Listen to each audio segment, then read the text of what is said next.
Have you always played the number 2 role? Like, you know, in monarchical times, it was always the eldest son that was passed down to the crown. From your father down to Andrew to you, has it always been an understanding, all right, I'm number 2, my brother's the leader, let me get in line, let's crush it? You know what, I don't feel it's necessarily like that. I feel it's more that I know what his strengths are, and I'm there to compensate for his weaknesses. He knows what my strengths are, and I'm there to compensate for his weaknesses. So who's the leader and who's not all depends on the situation that we're in. Certainly me and Andrew have been a team a very long time, and we made a lot of money before we ever blew up on the internet. Our relationship was a lot more equal then, but Andrew is the famous one. I'm fully aware that he's the guy who will go in front of the camera and say the types of things or voice his opinions in a way that garner infamy and fame. And I've blown up alongside him. Mm-hmm. So, you know, part of the price is going to jail. You know, they say that your ego is not your amigo. Mm. There must be some part of you. I mean, you're a 6'4", badass, good-looking, Hollywood-looking guy, girls, Bugattis, yet you're willing to take a back seat to Andrew's fame.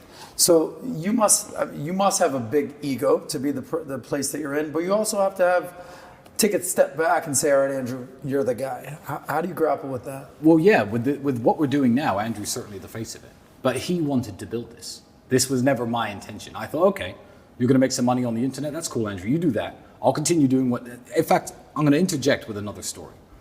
There was a time when me and Andrew could barely pay the rent. He was training and he was fighting full time. He was a kickboxing one-time world champion, I think, at the time. And I was selling windows. Now, I'm a great salesman. So I was bringing home 1,000+ British pounds per week. He didn't tell you this story, did he? No. He said he was a window salesman. He said he sold windows, but not the one you bring in. Yeah, but he didn't say he was balling out, making 1,000 a week. No, I mean, that's not balling out. I think these 3 glasses of whiskey cost about $1,000. But I was making about 1,000 British pounds a week. Andrew had a previous sales experience. I was at the time working in sales, and Andrew was just living off his fight money. So I would come home every day. I say, oh, I made this much sales, etc. I'll pay the rent. You keep fighting, because I was helping to support his kickboxing career. One day, Andrew looks at me and he says, you know what, Tristan, I'm just going to start selling for the same company you're selling for. We could bring $2,000-$3,000 into the house a week. We'll have a good life. We'll make money. And I said, Andrew, no, you can't do that. You can't do that, because if you are spending all your time chasing sales leads and knocking on people's doors like I am, then you're never going to find the time to discover something better, to discover something that's going to take us out of this crappy apartment. It's going to take us out of this crappy life. So even back then, when I was willing to work away selling windows instead of kickbox, because I got paid almost nothing. I was the European champion at my height. Most I ever got paid was $1,000 a fight. I knew that wasn't the financially viable option for me. I was willing to sell windows to let Andrew continue to have time to train, but also have time to think. So now, everyone's like, oh, well, he's the face of this online persona, and you guys make a lot of money for it. I'm like, I'm fine behind the scenes. I'm perfectly happy. I'm not missing anything from my life with my 2 million Twitter followers that I need 6.8 million to fulfill. People will often try to, I guess, pit me against Andrew, which is the stupidest idea in the world. But they'll say stupid things to me like, your brother's more famous than you. And I'll say, yeah, my brother's more famous than you. Like, what's the big deal? If your brother were Mike Tyson, for example, and someone said your brother's a better boxer than you, you'd be like, yeah, my brother's Mike Tyson.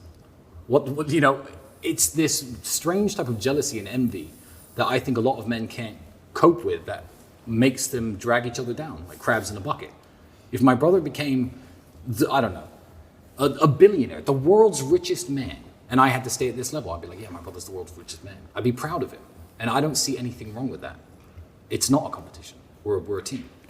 I think that's a big thing. So I got an 11-year-old son and a 9-year-old son. Okay. Beautiful.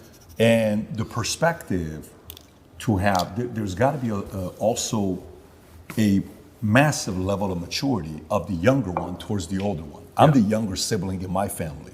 My sister's 6 years older, but we got a very good relationship in our family. But the wisdom of the younger is different than the wisdom of the older, right? You're more watching, you're more like, okay, yeah, that's probably not a good idea. I saw Dad smack him upside the head. I shouldn't do that. Okay, wow, that's pretty good. That leads to good praise, or that's good. Yeah, I don't like that. I have no interest in that. Okay, it's pretty. I would have probably done it this way, but I get it. So you have a different optic, right, to see different things.